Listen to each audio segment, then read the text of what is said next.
अस्सलामु अलैकुम वरहमतुल्लाहि ताला वबरकातुहू। सल्लु अलल हबीब सल्लल्लाहु ताला अला मुहम्मद सल्लल्लाहु अलैहि वसल्लम। मेरे प्यारे इस्लामी भाइयों, जैसा कि आप सब जानते हैं कि नमाज हर मुसलमान पर फ़र्ज़ की गई है और इस नमाज को सही अदा करने में खुशू व खुज़ू के साथ अदा करने से ही इसी में हमारी कामयाबी और फलाही हो सकती है।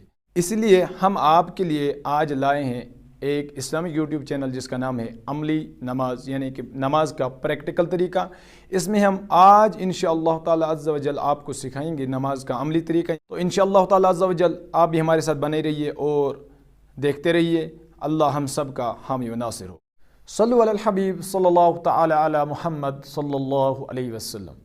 तो आइए अब बढ़ते हैं तकबीर तहरीमा। तकबीर तहरीमा यानी कि जो ही हम नमाज का इरादा करें तो हाथ उठाने के वक़्त जो हम कहते हैं अल्लाहु अकबर, ये जो हम अल्लाहु अकबर कह रहे हैं इसी अल्लाहु अकबर को हम तकबीर तहरीमा कहते हैं। और याद रहे, अगर कभी तकबीर तहरीमा भूल गया तो तकबीर तहरीमा के बगैर आपकी नमाज शुरू न होगी। ध्यान रहे कि तकबीर तहरीमा किसी भी हालत में आपको अपनी ज़बान से अदा करना होगा। हाँ, अगर कोई गूंगा हो जो बोल ना पा रहा हो तो उसके लिए तलफ़ुज़ का ज़बान से अदा करना लाजिम नहीं है। हाँ, अगर उसमें भी इरादा कर ले तो उसका तकबीर तहरीमा हो जाएगा। अब रही बात तकबीर तहरीमा कब कहा जाए।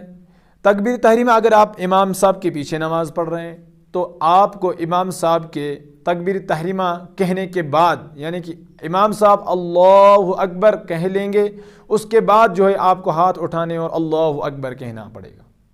अगर आप इमाम साहब से पहले ही इमाम साहब की इक्तिदा में हैं और आप इमाम साहब से पहले ही उनसे पहले ही हाथ कानों तक उठाते हुए तकबीर तहरीमा कह रहे हैं और अभी तक इमाम साहब ने हाथ नहीं बांधे, तो आपकी नमाज इस हालत में अभी शुरू नहीं हुई, क्योंकि आप इमाम साहब के पीछे आपकी इक्तिदा थी और आपने इमाम साहब से पहले ही ये अमल कर दिया। और तकबीर तहरीमा का तरीका यह है कि तकबीर तहरीमा के लिए मैं हाथ उठाऊं, हाथ उठाते वक्त मुझे ध्यान रहे कि मेरी हथेलियां बिल्कुल रुख किबले की तरफ हों।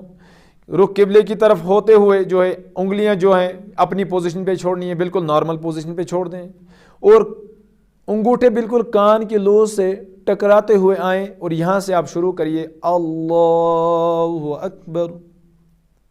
फिर हाथ बांधिए। हाथ बांधने का तरीका यूँ है कि इस छुंगली यानी कि छोटी उंगली और इस अंगूठे से आप अपनी कलाई को कस के पकड़ लें और ये तीन उंगलियां इस कलाई के ऊपर रख लें। कलाई के ऊपर रखने के बाद अच्छे से पकड़ लें और हाथ बिल्कुल नाप के ऊपर बांध लें। नाप के ऊपर हाथ बांधने के बाद सना पढ़नी होगी। सना पढ़ने के बाद आपको ताऊज़ व तस्मिया पढ़ना होगा। उसके बाद आप सूरह फातिहा पढ़ेंगे। हाँ, याद रहे अगर कभी आप इमाम के पीछे हैं, याद रहे अगर आप इमाम के पीछे नमाज पढ़ रहे हैं तो आपको खालिस तकबीर तहरीमा कह ली, बाद में आप इमाम साहब की इक्तिदा करते हुए कहेंगे अल्लाहु अकबर। यहाँ पे आपको खालिस और खालिस सना पढ़नी होगी। यहाँ पे आपको ताऊज़ व तस्मिया बिल्कुल नहीं पढ़ना होगा। हमें उम्मीद है कि आपको हमारा ये वीडियो पसंद आया होगा और अगर मुझे इस वीडियो में कहीं इस्लाह की ज़रूरत हो तो आप अपने कमेंटों के ज़रिए ज़रूर मेरी इस्लाह फरमाइएगा। सल्लु अलल हबीब सल्लल्लाहु ताला अला मुहम्मद सल्लल्लाहु अलैहि वसल्लम।